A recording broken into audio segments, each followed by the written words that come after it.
Aabot sa 600 pamilya ang nasunugan sa Tondo, Maynila kagabi. Marami ang sa tabing kalsada na natulog dahil siksikan na sa evacuation center. Nasa frontline ng balitang yan, si Dave Abuel. Napakalaking sunog ang bumulabog sa maraming residente ng Aroma Temporary Housing sa Tondo, Maynila pasado alas 10 kagabi. Sinabayan pa yan ng makapal at maitim na usok. Agad namang nagsilikas sa mga residente, bitbit ang anumang maisasalba nilang gamit. Kabilang sa nasunugan, si Michelle Castillo. Malaki na raw ang sunog pagkagising nila, kaya ilang gamit lang ang nahakot niya palabas ng bahay. Nagulat na lang po kami na may sumigaw po na may sunog.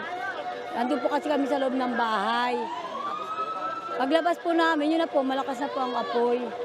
Nakapagsalba naman ng bag, amplifier at tricycle si Ginaline Capito.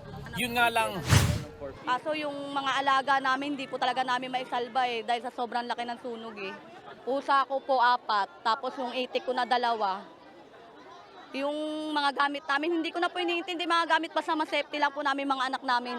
pasado alas 5 ng madaling araw na nang maapula ang sunog. Aabot sa 600 pamilya ang naapektuhan ng sunog. Higit 6 na milyong piso naman ang natupok na ari-arian. Inilikas sa covered court ng barangay ang mga apektadong residente. Pero di sila nagkasya lahat sa dami ng tao.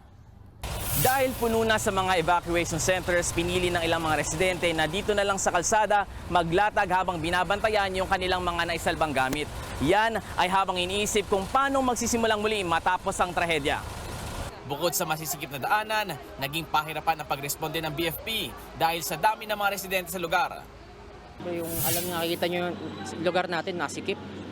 Ang makakapasok lang is yung mga pumper natin. Kaso ang problema, yung mga tao din naglalabasan, di rin makapasok lahat.